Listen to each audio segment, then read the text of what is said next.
Hello everyone, myself Adarsh, and here is my presentation for task 6.1p. In this task, we have demonstrated our Arduino Uno moving car. Here are the table of the contents for this presentation. First, the introduction.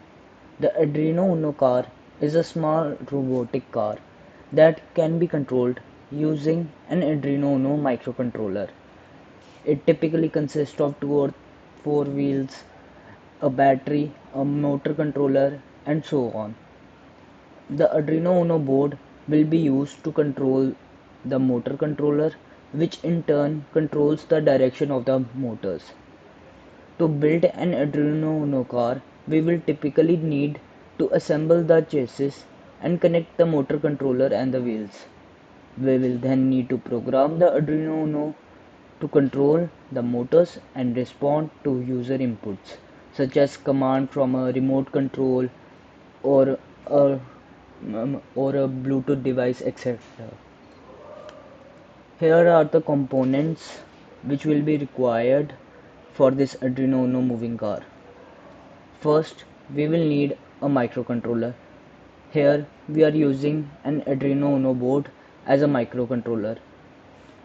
It will act as the brain of our car. The Arduino Uno board has a total of 20 input-output pins that can be used to connect various sensors and other electronic components. Second is electronic motors. Electric motors will be used to convert electrical energy into mechanical energy, which is then used to power another machine.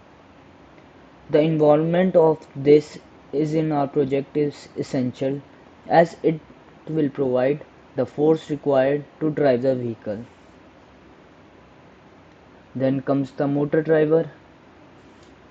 The motor driver is a high power module which is capable of driving both DC and stepper motors.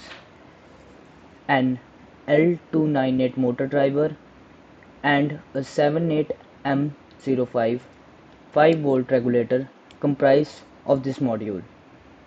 The L298N module can control up to 4 direct current motors or 2 direct current motors with speed and direction control.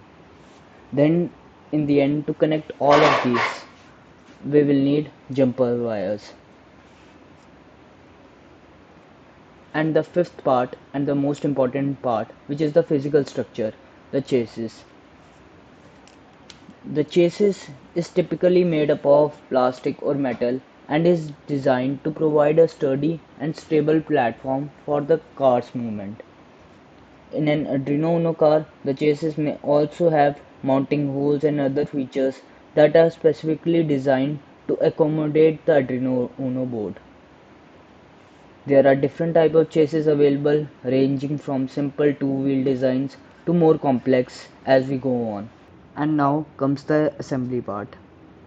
First, we have to connect the Arduino to the motor driver board. For this, we are using the jumper wires. The pin on the motor driver board must normally be linked to the Arduino's equivalent pins. Then the motor driver board must be linked to the motors as follows. Before connecting the two DC motors to the motor driver board, ensure that the polarity of the wires matches. After that, we have to connect the battery to give it the power.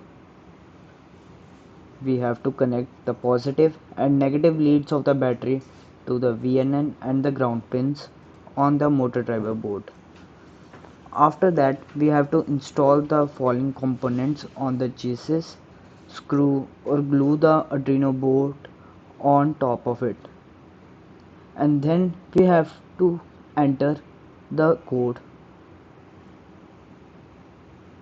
And now comes the programming part.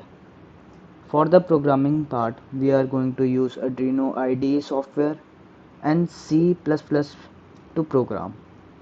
The program will contain the instruction which will be uploaded on the Arduino Uno board. And here is the working of the Arduino car. The robotic vehicle is powered by a battery or another form of power source. Sensors such as camera, infrared sensors, etc. will allow the vehicle to sense its surroundings. A microcontroller or similar control board receives sensor signals and processes the data to make decisions based on the input. The microcontroller sends command to other devices such as motors or servo motors to operate the vehicle. Then the motor, also known as servo motors, propel the car in various directions. Other components such as LED lights, speakers, or displays may be added additionally to the robotic car to provide feedback or interact with its surroundings. This is the end of the video. Thank you.